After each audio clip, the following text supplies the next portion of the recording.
Welcome back to Morning Express, and it's time for the newsroom. And well, basically just before we took a short break, we were looking at Jacob Zuma, the president of South Africa here in Kenya, and possibly whether there are issues that we in the media should be looking at and focusing on away from just the visa. And allow me, before we continue that conversation, to also bring in Eric Latif, who's just joined us on the set.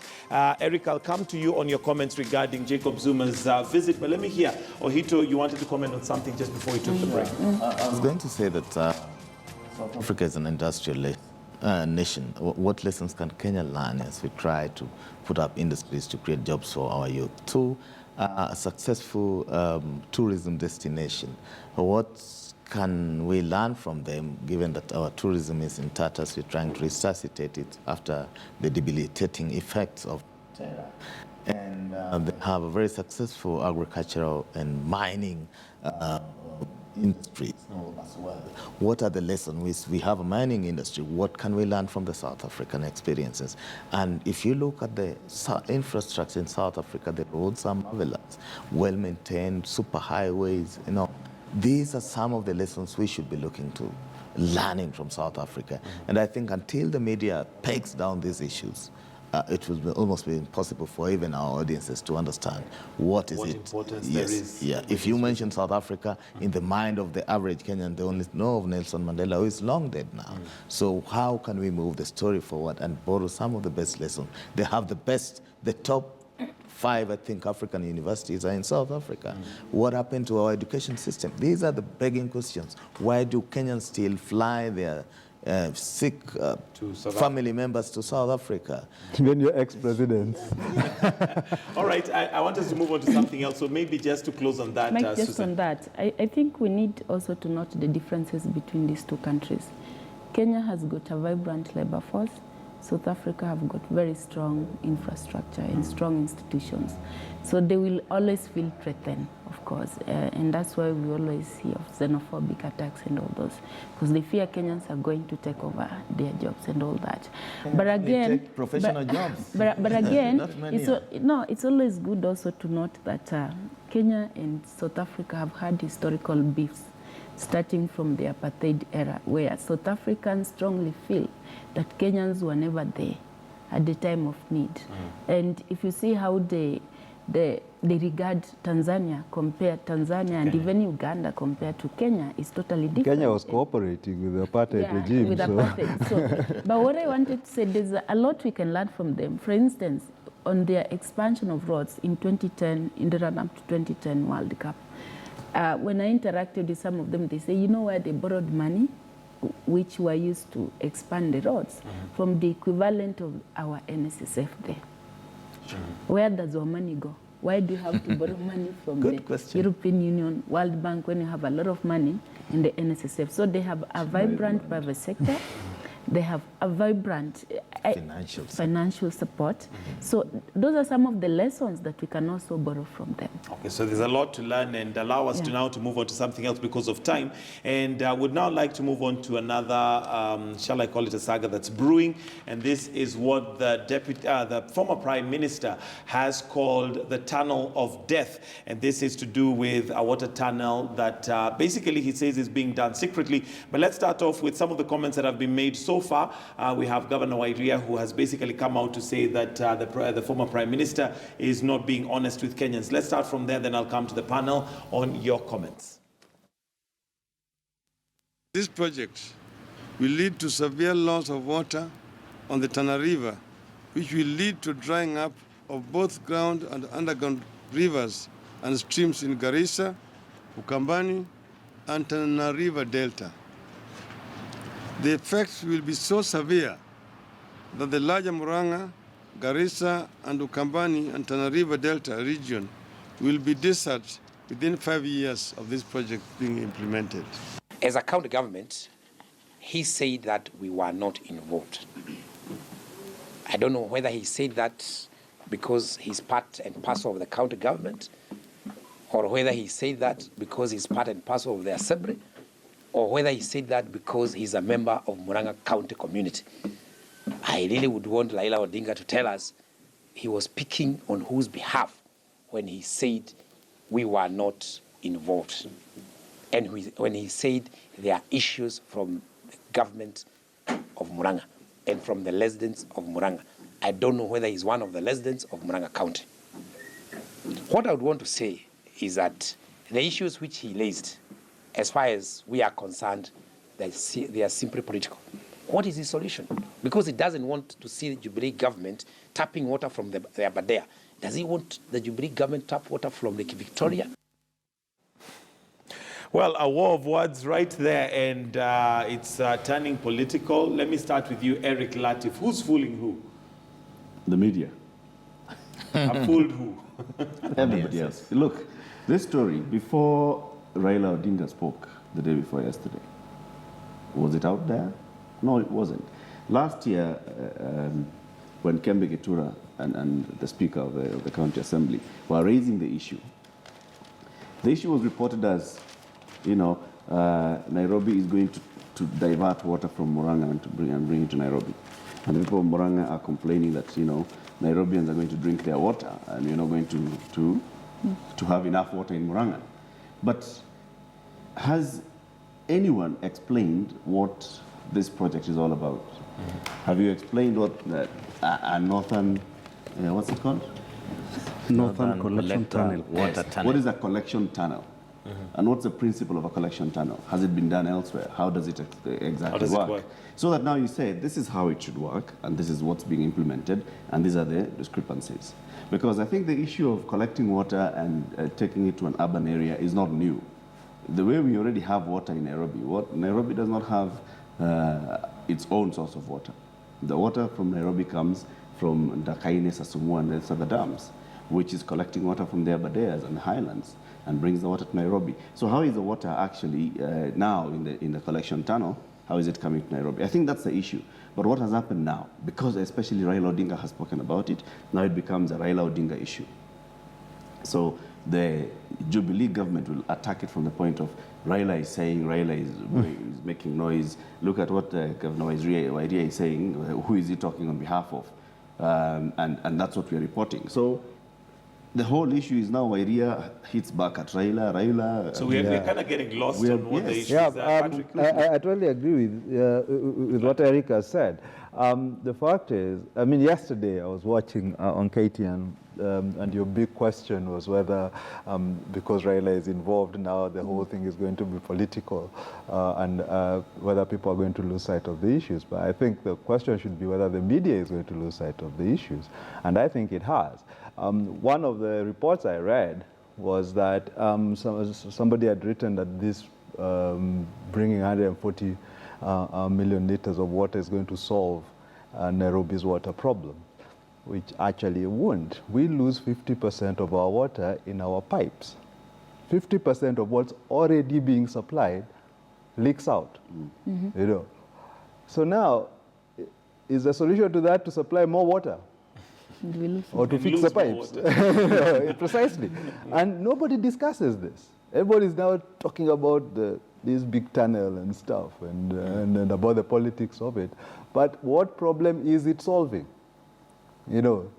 Let's start from there.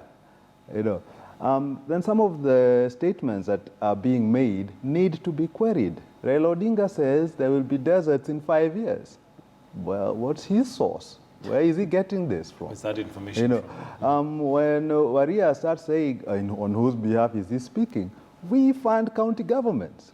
So people in Lake Victoria, in Nyanza or in Mandera can speak up about issues in other counties because they fund them. This money is all put in one pot and goes there. So this issue of on whose behalf he is speaking as a Kenyan. Okay. All right, Susan, do you think we're getting lost in the political spin that may come out of this, as opposed to sticking to the issue? What is this water project all about? Yeah, first and foremost, it's very much unfortunate on the line in which all this argument is taking. One, we always say we want issue-based politics.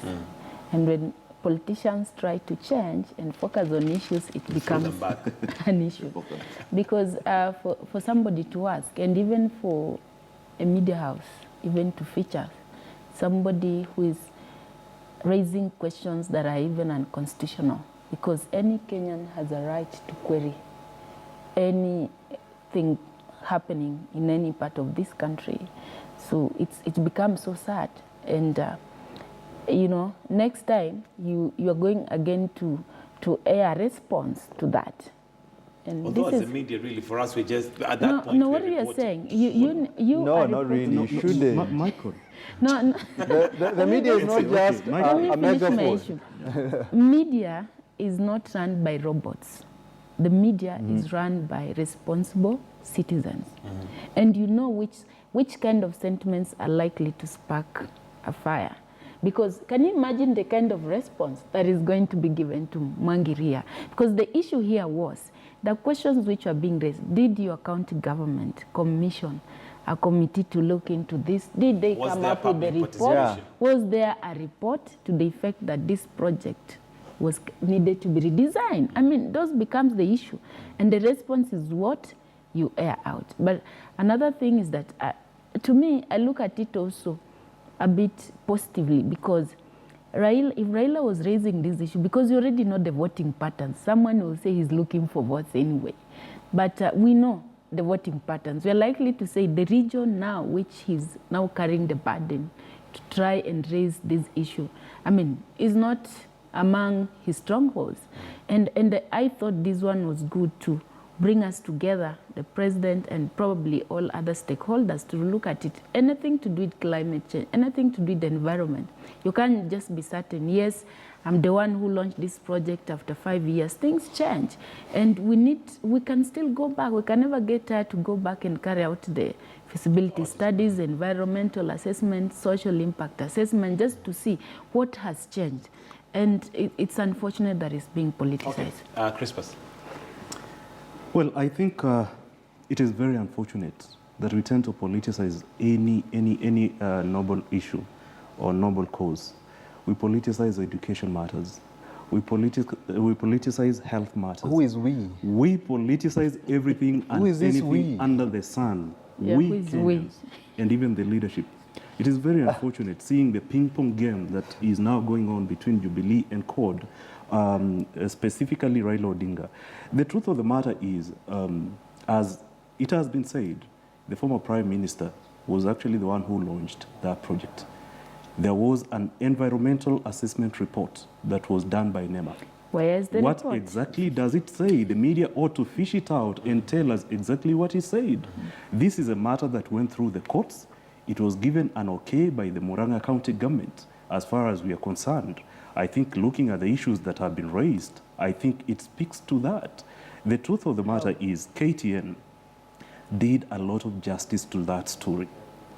It is very unfortunate to hear people like Gadara condemning the media on that particular matter, because When was yesterday, as a follow-up story, I saw an expert analysis from a one coder who was hosted by KTN, and it actually spoke to a lot of questions that are being raised now.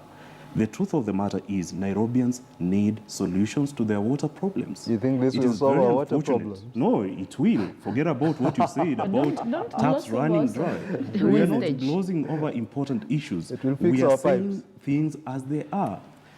Let me tell you, Michael, over the weekend, I walked into a So very, is very... Raila politicizing? Tell us, because you're not... I said very clearly, both sides are not being honest. They are politicizing issues that are very critical. But to wait, the when we common talk person. about politicizing Crispus, what exactly do we mean? Because here, Raila has come out to say that this project that is going on is going to be harmful. He has even given facts which Gadara says we should question. The 5-year, that it's going to be a desert. So I think- how I is think- that? I How think- is that politicized? think, Isn't that just a Michael, leader, stating things as No, they Michael, I are, think- and then it's Michael, for us to question? That is Michael. politicizing. Saying 5 That years, is that's politicizing. He should have stuck And to the Gadara issue. raised a very important issue. He asked, what is the basis of the former Prime Minister's assertions?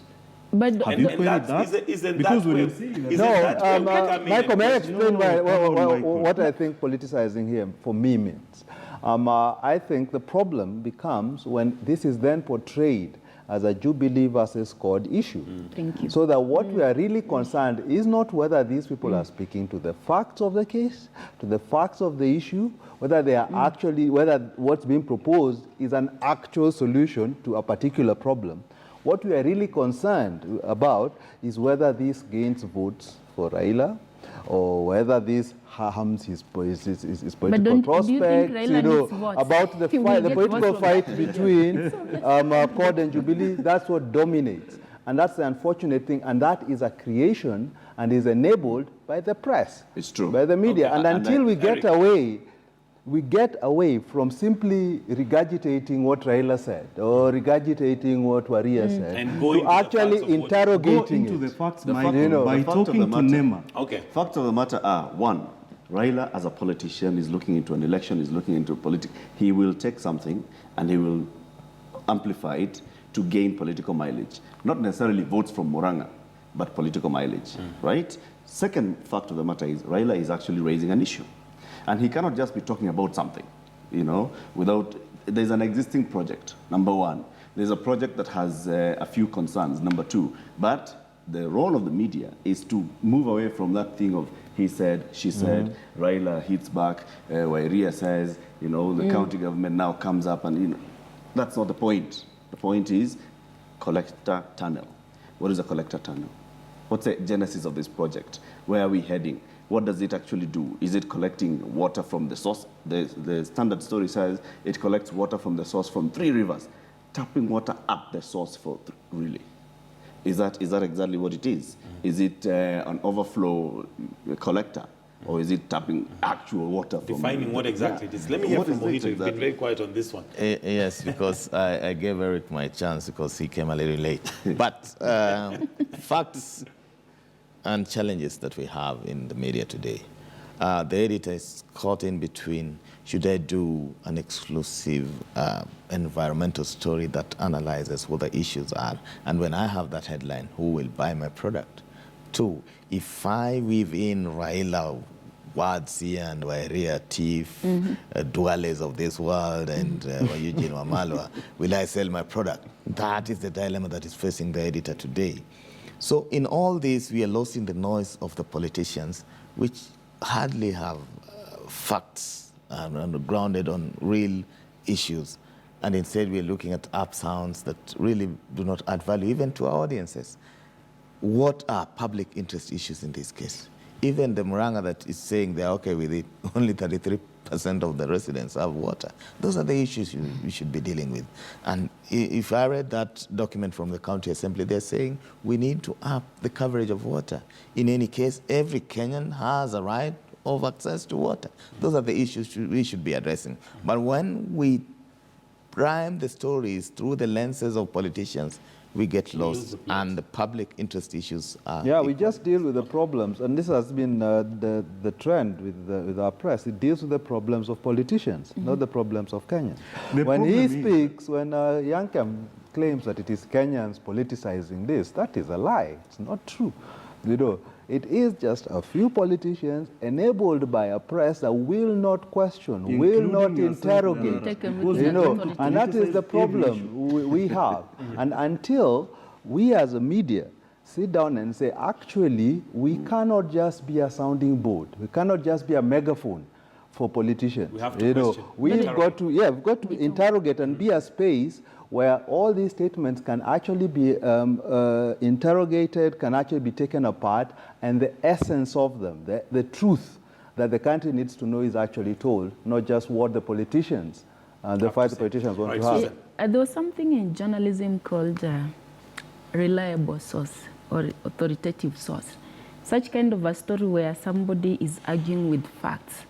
You need also to be able to identify who will be the authoritative source. For instance, if I were a journalist running that story after Raila has laid down the facts, the people who will go for their comments will be from NEMA and then maybe from the CS Water. I mean, why would I feature a story, say, from Duale? What role does Duale has to play in this story? So I think to an extent I agree with Kadara, the media also, and Ohito. The media also has lost it. Because now it becomes political. And in any case, even if it were to become political, who is almost the equal of Raila in this thing, in terms of party leader, then you should have gone for the response from the party leader of Jubilee. Which would be the president. Christmas. I think, Michael, the problem that we have with the media right now is actually the commercialization interest of it, because that is what is determining what makes a headline story. And I think Ohito spoke to that. The minute we address that, we shall regain the independence of the media in this country. We need to seek alternatives, because the journalists or even editors ought to have an independent mind to determine what is a myth. I thought you just said that they were doing a good job. Yeah, of course. I single out. Changing. No, Speaking like what a politician. Let me tell you, what I said very well was the fact that KTN actually spoke to a lot of issues that have been raised. That is what I said. I did not generalize. Right? I do not generalize. And the problem of this country, and Gadara being part of it, is to politicize every issue, because the way Gadara looks at issues, Gadara politicized. he's part of the Kenyan. Really? He's part of the problem that we part have of in this who? country. But I think it was right also over here. unfortunate, such a technical issue. Like yesterday, I was watching news on some media house, which I won't mention, and they're going to interview the people. Honestly, people who have gotten no idea, how do you feel?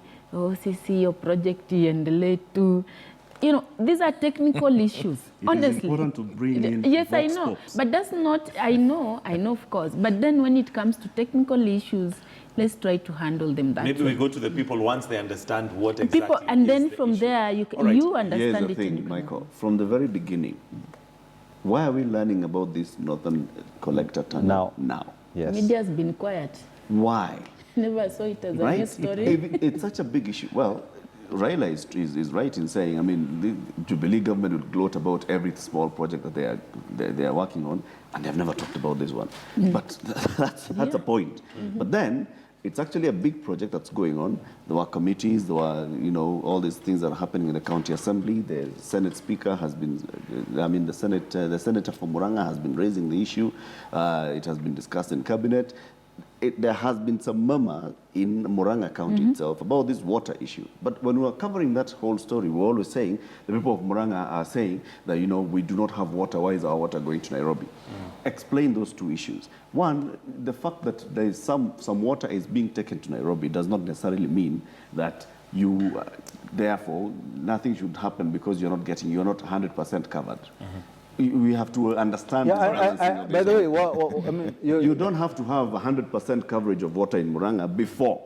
I think Eric makes a very good point, which I would emphasize by saying that the reasons that we didn't speak about the tunnel before now, because the politicians didn't speak about it, and that speaks to how our media has abdicated its role of setting the agenda for the country. Exactly. It waits for the politicians to tell them what it is that we should talk about. And that's how we end up speaking about what's important to politicians, not what's important to the country. All right, I think because of time, we'll have to wind it up right there. Maybe your closing comments, David. I want to look at it from a political tangent, and a tangent is that... The politicizing. No. Just this is the truth for our audiences there to consume. In a week that CORD was bombarded, who's going to be your flag bearer, Raila Odinga manages to steal the steam and deflect everybody and send Duales, Eugene Wamalas, and Wairias running that direction. While he takes backseat and see what are they saying. Brilliant. So if you're looking at political capital, he's not looking for votes in Murang'a anyway.